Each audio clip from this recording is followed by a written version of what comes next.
Assalamualaikum warahmatullahi wabarakatuh. Berjumpa lagi anak-anakku kelas 9A sampai 9H SMP Pesat Kota Bogor. Baiklah, kali ini Bapak masih akan mengajarkan di pertemuan keempat ya. Masih mengajarkan kesebangunan. Yang judul kali ini mungkin Bapak kasih judul kesebangunan pada segitiga bertolak belakang ya. Jadi kemarin kita sudah belajar masalah segitiga, yang biasa ini segitiga yang bertolak belakang. Segitiga bertolak belakang itu bagaimana nak? Ya, yang ini nak. Jadi ada dua buah segitiga yang seperti menyatu ya, dan bertemu di sini. Kenapa dinamakan segitiga bertolak belakang? Karena ini nak, karena sudut di antara dua segitiga ini bertolak belakang ya. Masih ingat sudut bertolak belakang itu sama besar ya nak ya. Saya ulangi lagi, sudut bertolak belakang sama besar. Mungkin kalau Bapak ambil contoh ini ya, bertolak belakang nak ya. Sudut yang ini sama yang ini bertolak belakang, dia sama besar. Artinya lihat, kalau Bapak gerakan pulpen ini, kalau yang di atas kecil, maka yang di bawah ini juga mengecil. Kalau Bapak geser seperti ini, yang atas membesar, maka yang bawah ini juga membesar. Jadi ini membesar, ini ikut membesar. Makanya ini dinamakan sudut bertolak belakang, dan keduanya itu sama ya nak ya. Sekali lagi, kalau Bapak kecilin, maka juga ikut kecil ya, di atas ini di bawah. Jadi ini sama ini bertolak belakang, ini dan ini bertolak belakang. Apa arti bertolak belakang? Bertolak belakang itu adalah sama besar. Oke nak? Bisa dipahami ya? Jadi sudut ini sama ini bertolak belakang, yang Bapak lingkarin ini, dan yang Bapak tebalkan itu, dan artinya sudut bertolak belakang sama besar.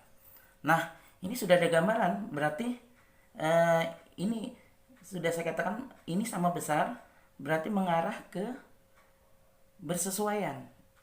Maaf, bersesuaian.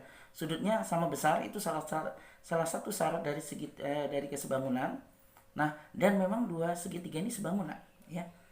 Jadi kalau kemarin kita belajar yang satu nempel dari yang lain ya. Nah, kalau ini gambarnya seperti ini, bertolak belakang.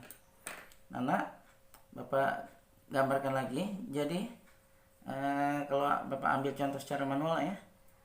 Nah, segitiga yang biru itu kan di atas nah ya. Nah, segitiga yang bawah ini Bapak sudah Bapak potong ya. Nah, kenapa dikatakan mereka ini bertolak belakang? Mengapa dikatakan sebangunan? Bapak tulis dulu nah, ini nih, ini P, ini Q, ini T ya. Jelas nak di apa? Jelas ya, bukan. Nah, ini kalau Bapak geser nak ya.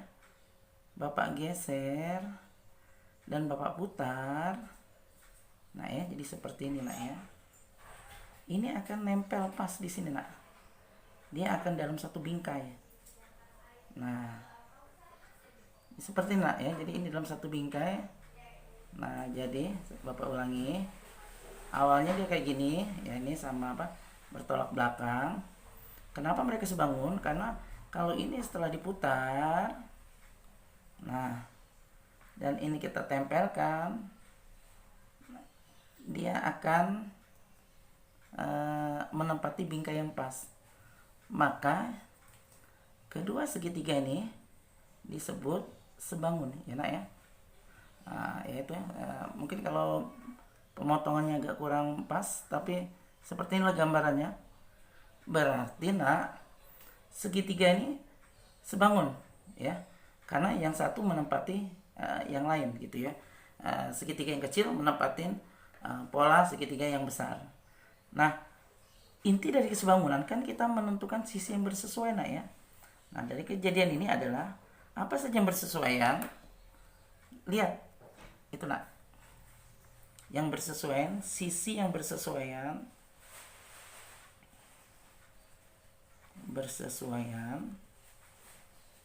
adalah P dengan apa nak? Ini P dengan S ya. P dengan S.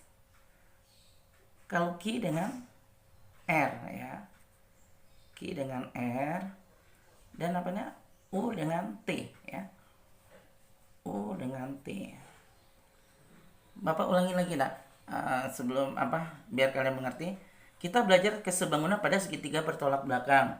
Segitiga bertolak belakang yang bentuknya seperti ini, yang dimana dua puncaknya menyatu dan antara sudut yang bertemu ini adalah sudut yang bertolak belakang. Sudut bertolak belakang sama besar, dan pada saat kita potong, maka segitiga yang kecil akan menempati pas bingkai yang segitiga yang besar ya. Dengan syarat ini dibalik dulu. Nah ya, yang kecil ini dibalik sehingga kita menyimpulkan setelah ini bersebangun, P bersesuaian dengan S, Q dengan R, U dengan T. Paham nggak? Nah, selanjutnya kalau sudah kita tahu sisi yang bersesuaian, ya sudah, kita buat rumusnya. Bahasa Bapak seenak jiwa aja gitu ya. Seenak jiwa ya. Udah, berarti kalau P per S, rumusnya enak ya. Ini rumus P per S ya Q per R, gitu aja ya. P per S, jadi kita membandingkan yang biru, sisi yang biru ya, kaki kiri yang biru, kiri nak ya, kaki kiri biru harus dengan kaki kiri yang kuning ini ya, bukan orange saya mungkin. Nah, P per S maka Q per R ya, maka sisi kaki kanan yang biru dengan yang kuning ya. Apalagi mau buat lagi rumus mau Q per R ya, tadi P per S berarti membandingkan biru ke kuning ya. Kita membandingkan biru ke biru, coba nak. Maka Q per P boleh. Pada saat kita membandingkan Q per P ya, Q per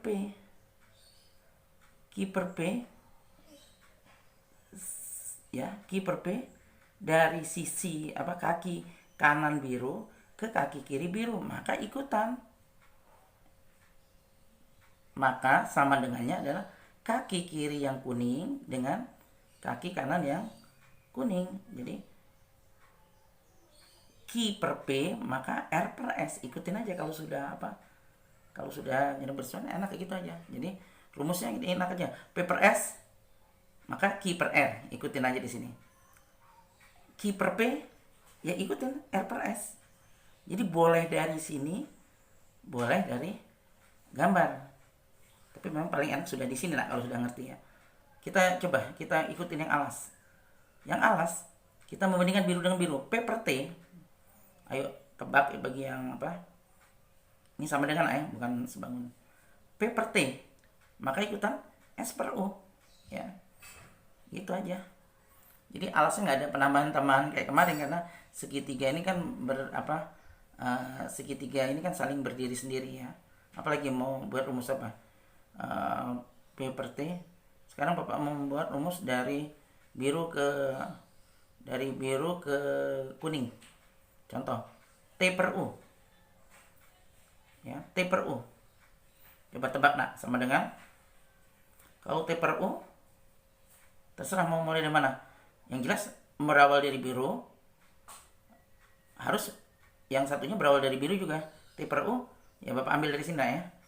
T per U maka T per U alas-alas, maka kaki kanan per kaki kanan. Jadi T per U berarti Q per R ya.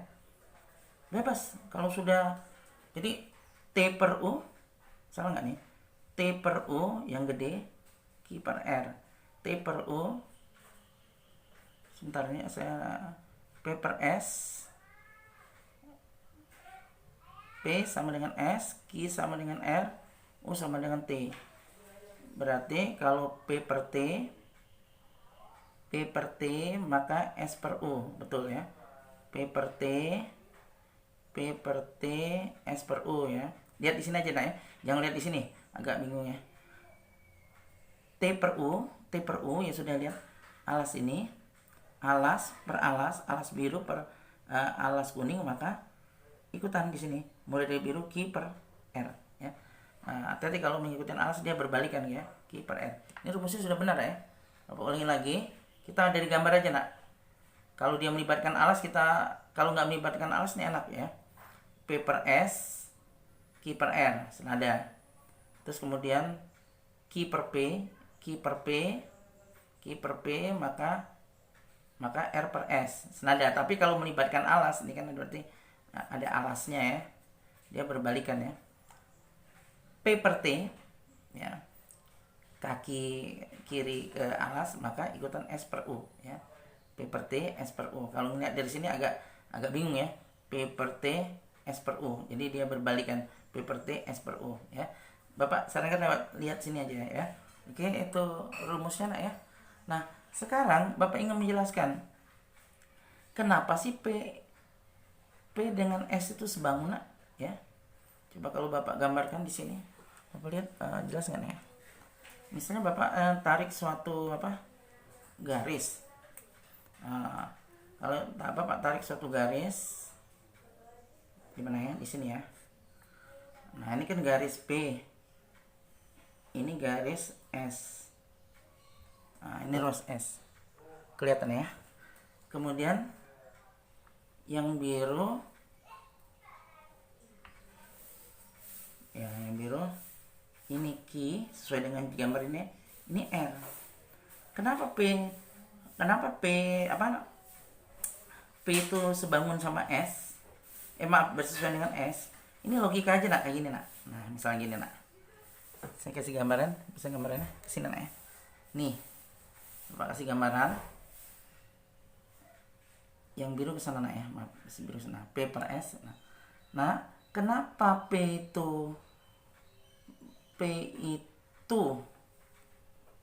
ini bersesuaian dengan S? Lihat, kalau P ini Bapak ketok atau Bapak pukul-pukul, yang bergoyang mana?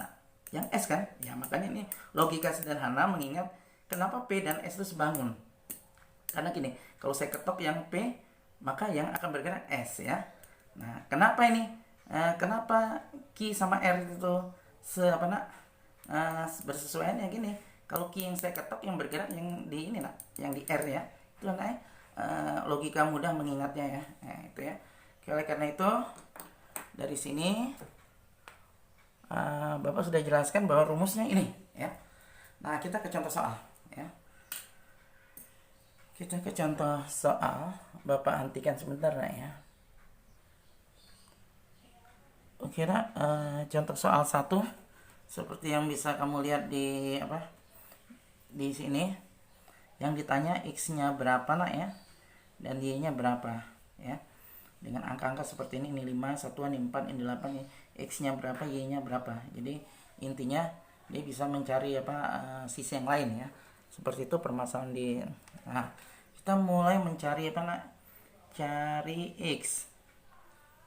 Oke, rumus mencari x gimana nak?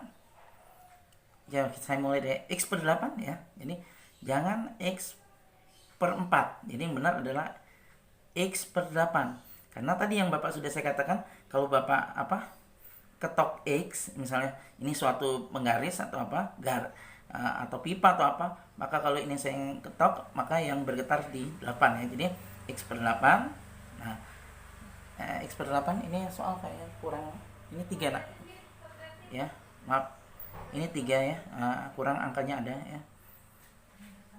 X per 8, karena kita mulai dari segitiga yang bawah, maka 3 per 4 ya. Karena mulai dari X per 8, dari mulai segitiga yang bawah, maka kita juga mulai dari segitiga yang bawah atau yang kecil. Maka 3 per 4, paham nak? Ini langkah pertama yang menentukan adalah seperti ini. Buat rumusnya, kalau rumusnya salah ya salah gitu ya. X per 8 ya tadi, kan yang sesuai yang ini nak ya. Yang saya katakan tadi, X per 8, maka karena mulai dari segitiga yang bawah, maka mulai dari bawah 3 per 4 ya. Sekali lagi Bapak ingatkan jangan X per 4 ya. Ini biasanya kesalahan anak tuh seperti itu ya. Udah. Oke Bapak lihat dulu, cek ya. Oke benar nak ya. Kalikan silang selanjutnya nak. X kali 4 berarti 4X 3 kali 8. 4X sama 24. X sama dengan 24 per 4. X sama dengan 4 bagi 4 6 ya. Atau dengan cara pencoretan boleh ya. Kalau cara pencoretan dari sini kan langsung apa? Dari pencoretan dari sini yang mau mencoret ya. Kamu bisa langsung apa? X sama dengan 3/8 kali 4. Coret 8 sama 4 jadi 2. 3 kali 2 6 ya. Terserah yang mana aja. Terserah kalau memang dia angkanya sederhana ya 4, nggak usah pakai pencoretan. Tapi kalau angkanya gede-gede biasanya kita pakai pencoretan gitu ya. Oke nak, selanjutnya cari Y ke atas nak ya. Cari Y. Ayo, mulai dari apa ya, coba Pak mulai dari yang ini nak, Y/3. Atau yang sederhana aja nak ya, kalau kalian kita membandingkan alas sama alas nah ya, Y/5 lah yang mudah ya. Y/5. Jadi alas kecil dengan alas besar, karena mulai dari yang kecil maka mulai juga dari yang bawah juga yang kecil gitu nah. Segitiga bawah per segitiga atas alasnya, maka mulai dari bawah kita ambil 3 ya. Ingat kalau 3 per, jangan per 8 tapi per 4, karena kalau yang diketok di sini maka yang bergetar 4 ya nak ya. Nah itu logikanya ya. 3/4. Nah lanjutkan. Y kali 4 4Y. 3 kali 5 ya nak ya, dikali silang ya. 4Y sama dengan 4Y sama dengan 15. Nah ini nggak akan bulat nih. Y sama dengan 15/4 ya. 15/4. Kita coret-coret ya. Kita potret 15/4 berapa nak? Sini ya. Nah, coba ke sini. Kita mau pakai ruang yang kosong. Ini 15/4 ya, harus Bapak jelaskan. Kadang 15/4 ya nebak lah 4 kali berapa, 4 kali berapa. Oh ternyata 4 kali 3 12. 3 kali 4 12. 15 kurang 12 3 ya. 3 tambah 0 30 koma nah ya. 30 bagi 4 7. 7 kali 4 28. Kemudian 20 bagi 4 5. Jadi 3,75. 3,75 itu biasanya kita bulatkan nak. Jadi 3,8. Jadi sebaiknya kalau 15 bagi 4 itu nak ya, 15 bagi 4 kan tidak ada angka belakang koma. Maka ini harus usahakan 1 angka belakang koma ya. Jadi pembagian tuh kayak gitu. Kalau berarti ini dapatnya 3,75 atau nanti dibulatkan menjadi 3,8 ya nak ya. Itu nak ya. Jadi dapatnya adalah X-nya 6 dan Y-nya 3,8. Oke nak, selanjutnya saya teruskan contoh soal berikut adalah kesebangunan pada bentuk seperti trapesium ya. Sebenarnya kalau judulnya ini apa, kalau di buku-buku nggak seperti itu nak. Cuman ya Bapak karena ini sering di UN ujian nasional tuh sering keluar ya bentuk-bentuk ini, maka Bapak klasifikasikan seperti itu. Ya ini kan trapesium ya. Ini A. Cara penamaan trapesium ini A nak ya. Ini B. Ini C. Cari dulu yang sudut sudut A B C D ya. Ini E F. Pertanyaan tuh biasanya adalah berapa sisi panjang sisi EF-nya nak ya. Setelah yang lain diketahui ya. Ada yang diketahui gitu ya. Ditanyakan sisi EF biasanya atau dibalik-balik. Nah, ada 2 cara ya. Ini ya. Bapak jelaskan dengan 2 cara ya. Dengan 2 cara. Jadi ada 2 cara, satu cara cepat. Maaf, ini cara yang mungkin Bapak simpulkan cara analitisnya ya. Cara analitis ya, kita dianalisa gitu, dia analitis, dan kemudian ada cara cepat nanti. Dalam latihan ini kalian nanti boleh cara cepat ya. Nah, tapi untuk beberapa yang anak-anakku yang tergolong, maaf, matematikanya tergolong bagus nak ya, kalau bisa dipahamin juga cara ini nak ya, karena kalau cara trapesium itu mungkin banyak diajarkan di bimbel gitu ya. Itu sifatnya cuma menghafal gitu, padahal di matematika itu harusnya kita harus menganalisis suatu ya. Jadi bapak mulai dengan cara analitis, cara yang analisis ya. Yang cara satu, cara analisisnya ya.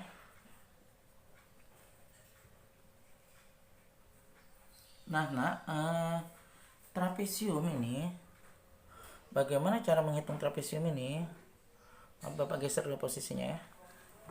Jadi yang pertama ya, kalau seandainya kata ada angka nak ya, ada angka misalnya soal bapak berikan angkanya misalnya ini 2, ini 3,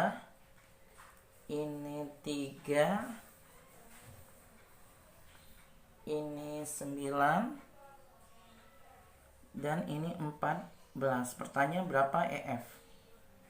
Ya, itu ya.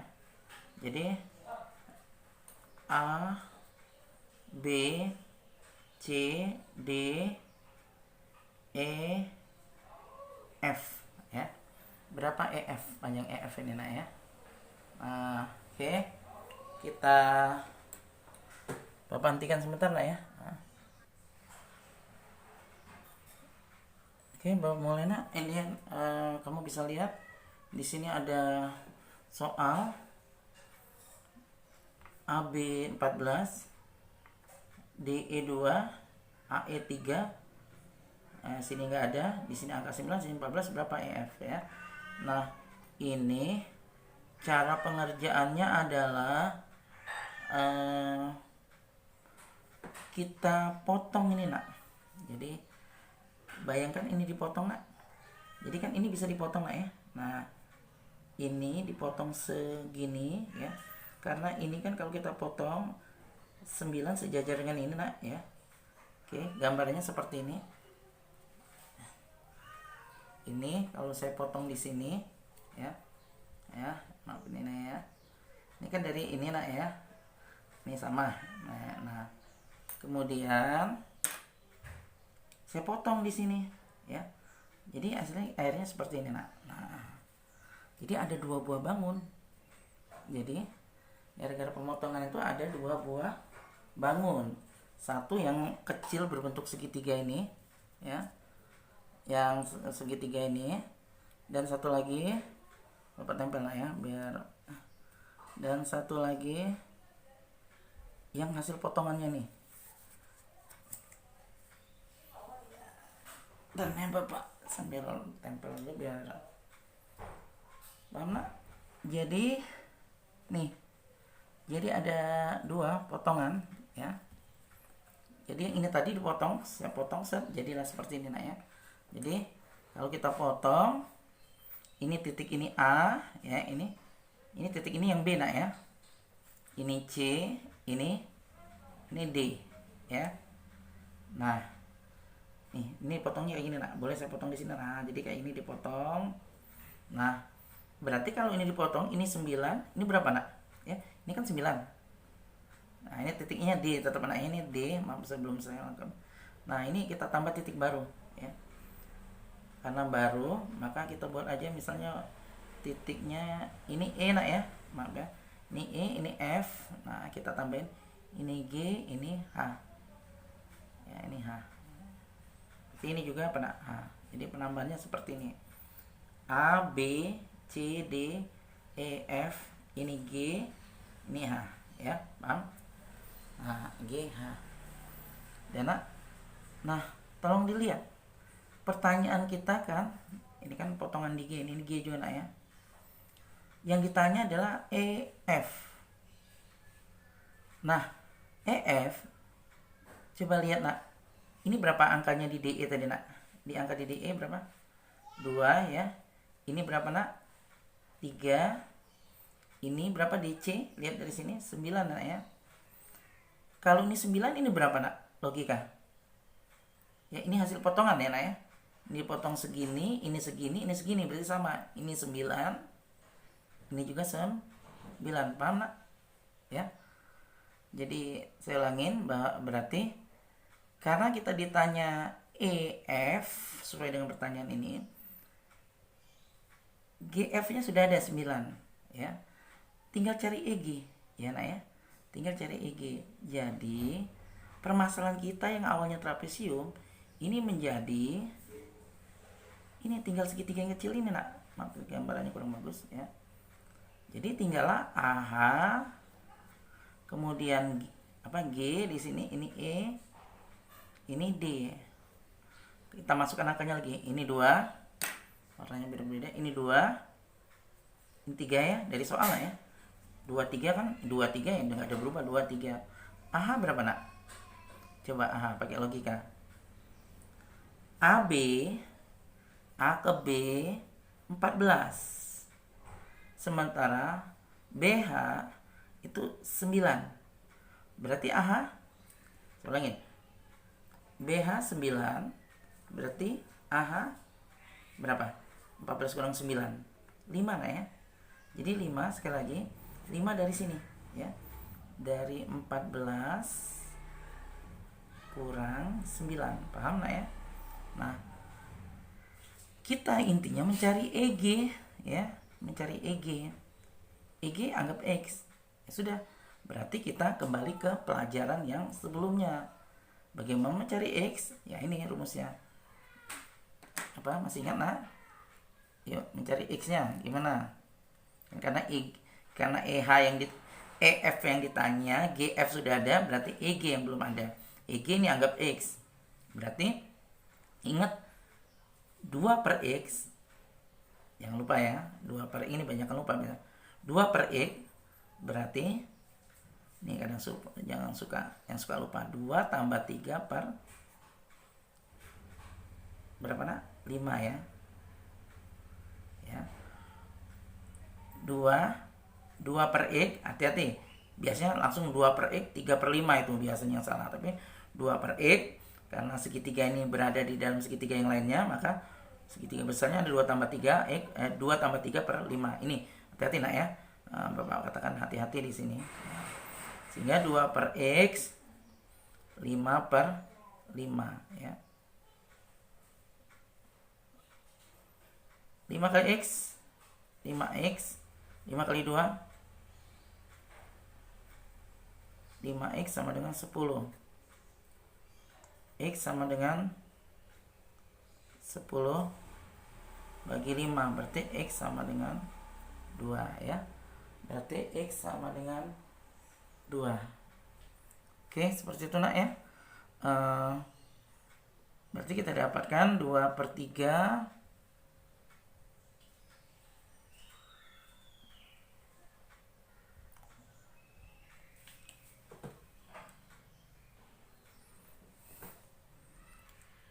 berarti panjang EF, nah panjang apa nak? EF sama dengan EG tadi yang X ditambah dengan 9. Berapa nak? X-nya 2 tambah 9 sama dengan 11. Jadi panjang EF adalah 11. Ini kebenaran angkanya bulat nak ya. Biasanya nih banyak menghasilkan angka koma ya. Agak sulit kebenaran aja angkanya jadi bulat ini ya. Biasanya kalau membuat soal cenderung koma. Jadi nanti kalau latihan koma jangan ngerutun ya. Komanya ada di angka 2 ini ya. Nah, sekarang bagaimana kalau cara cepat nak?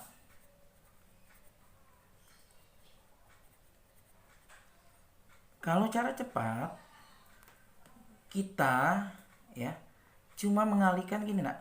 Nah, Bapak gambar dulu. Ya. Bapak nggak tulis ini angka-angkanya nak ya. Bapak tulis ini angka-angkanya 2, nggak ditulis titik sudutnya 2, 3 asalnya 9, ini 14. Nah kalau cara cepat tinggal kayak gini nak. 9 kali 3 ya, 2 kali 14. Tolong perhatikan. Jadi panjang EF tersebut adalah 2 kali 14, disilang gitu nak ya. 2 kali 14 ditambah 3 kali 9, ya, paham? Per 2 tambah 3. Ya, saya ulangin. 2 kali 14 disilang itu nak ya, untuk mencari EF ini tadi ya. Ini E, ini F. 2 kali 14, 3 kali 9. Per 2 tambah 3. 2 kali 14 berapa nak? 28 tambah 27 per 5. 28 tambah 27, 55. 55 bagi 5 kebenaran 11 ya. Jadi kalau pakai cara cepat bisa langsung ya. Tapi Bapak harapkan kalian juga pakai cara analisis nah bagi yang ini ya. Jadi jangan tiba-tiba ujuk-ujuk dapat dari sini, itu kan enggak ini. Jadi kalau mau dirumuskan caranya ini adalah apa nih di sini? Kalau mau dirumuskan rumus ya. Rumus berarti dari sini apa nak? Yang di sini kali di sini berarti DE kali, jadi EF sama dengan DE kali apa nih? AB ya, yang 2 kali 14 ini maksudnya ya. Dikali DC kali ini yang di AE. Kalau mau dirumuskan ya, malah pusing ya. Per sisi ini 2 tambah 3 berarti DE tambah AE ya. DE tambah AE itu rumusnya kalau mau pakai rumus cepat. Tapi yang Bapak ingatkan sekali lagi tadi nak ya, tinggal apa? Kalikan ini sama ini ya. Oke, Bapak kasih contoh ini, Bapak anggap contoh soal 1 nak ya. Cara analisis contoh soal 1. Bapak akan kasih 1 contoh soal lagi nah ya, yang koma. Khawatir nanti kalian bingung, maka Bapak kasih apa? Contoh soal yang ada komanya. Bapak hentikan dulu nah ya. Baik anak, Bapak lanjutkan lagi. Tadi contoh soalnya Bapak ubah sedikit aja nak. Ya. Kalau tadi 2, 3, 9, 14, maka ini Bapak ubah 2, 3, 8, 14. Masih mencari EF ya. Nah, oke. Lanjutkan. Pakai cara cepat aja nah ya. Jadi EF yang cara cepat. EF sama dengan kalikan 2 dengan 14. Yang biru sama biru ditambah ini 3 kali 8 yang hijau nih ya. 3 kali 8 per yang samping ya. 2 tambah 3. Bapak lanjutkan 2 kali 14 tambah 3 kali 8 per 5. Tolong perhatikan nak ya, tidak boleh mencoret. Misalnya kayak gini nak, kesalahan anak kebenaran misalnya ini ada 5, ini 10, ini dicoret, nggak boleh nak ya. Dicoret itu kalau di atas semua hubungannya perkalian, tapi karena di atas tuh hubungannya penjumlahan, itu nggak boleh dicoret ya. Nanti Bapak jelaskan kalau ada sisa waktu ya. Lanjutkan 2 kali 14 28 tambah 24 per 5. 28 tambah 24 berapa nak? 28 tambah 24 40, 52 per 5. Nah, berapa 52 per 5? Nah, ini angka yang suka menjebak nak. Banyak anak yang salah 52 per 5 ya. Perhatikan pembagian dari Bapak. Ini banyak salah 52 per 5, ini pengalaman Bapak ngajar. 52 per 5. 5 bagi 5 1 nak ya. 1 kali 5 5. Habis ya. 5. Nah, turun angka 2. Nah, biasanya anak langsung kasih angka 20. 2 bagi 5 nggak bisa, kasih 20. Kasih koma, maka nanti hasilnya akan 1,4. Padahal salah. Harusnya gini nak, setelah kalian mengurangkan, turun angka 2. Setelah menurunkan, bagi tetap nak, 2 bagi 5. 2 bagi 5 nggak bisa, ya 0 berarti. Kalikan 0 kali 5, 0. Kurangkan lagi nak. Ya, 2 ya kasih 0 baru 0 ya. Karena kita menambahkan 0 maka ada koma. 20 bagi 5 4 ya. 4 kali 5 20. So biasanya banyak yang salah itu adalah dia ini yang benar lah ya. Dia salahnya tuh kayak gini. Saya kasih merah ya. Duh, ya maaf. 52 bagi 5 ini salah sekali lagi nak ya. 5 bagi 5 1. 1 kali 5 5. Nggak bisa nurunin 2. 2 langsung 20. Kasih koma. 20 bagi 5 4. Nah, akhirnya 4 kali 5 20. Masa gitu 50-an bagi 5 1,4 ya enggak, kan logikanya 50 bagi 5 10. Nah, kesalahannya adalah pada saat konsisten, pada saat menurunkan dan gagal, ya bukan gagal nah ya.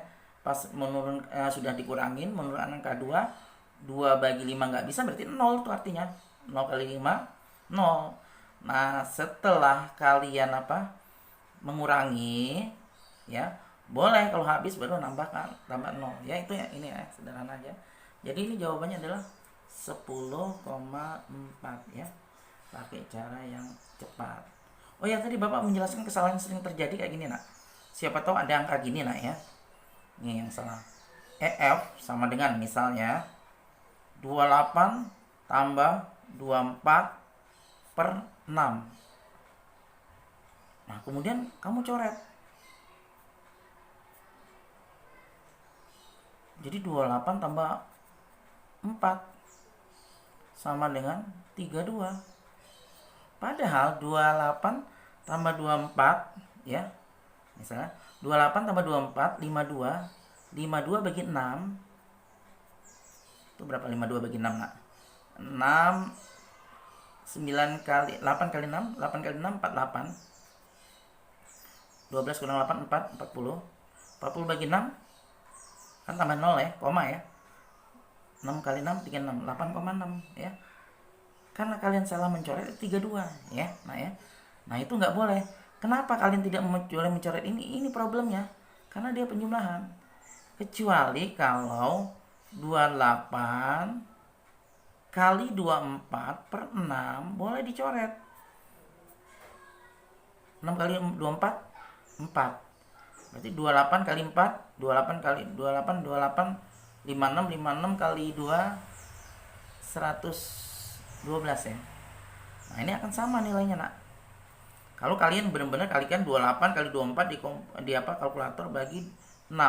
Ini hasilnya akan 112. Jadi ini tidak boleh dicoret. Tidak boleh dicoret. Karena penjumlahan ya. Nih, karena ini penjumlahan ya. Tidak boleh dicoret. Tapi kalau perkalian seperti ini boleh dicoret. Paham nak? Kalau ada waktu Bapak ini lagi tambah sedikit lagi teman-teman. Contoh lah gini aja nak ya. Yang paling logika sederhana ya. 2 tambah 8 2 tambah 4 tambah 6 dibagi 2. 4 tambah 5 kan 10. 10 bagi 2 5 ya. Apakah boleh dicoret? Lihat. 4 tambah 6 bagi 2. Kalian coret di sini 4 sama 2. Jadi 2 tambah 6 8. Salah karena ya. Jadi nggak boleh mencoret kalau seandainya kata penjumlahan. Nih, tidak boleh dicoret nih. Ini juga sama contohnya tidak boleh dicoret. Tapi kalau seandainya kata 4 kali 6 dibagi 2 boleh dicoret. Kan 4 kali 6 dibagi 2 kan 4 kali 6 24. 24 bagi 2 12 nah ya. Sokit kalau mau coret 4 bagi 2. Coret 4 bagi 2 2. 2 kali 6 12 benar. Mau dicoret yang belakang juga benar juga. 4 kali 6 bagi 2. Coret 3 4 kali 3 12 ya. Oke. Jadi tolong perhatikan, boleh dicoret kalau perkalian. Tidak boleh dicoret kalau penjumlahan. Paham? Itu aja ya. Bapak akhiri dengan Assalamualaikum warahmatullahi wabarakatuh.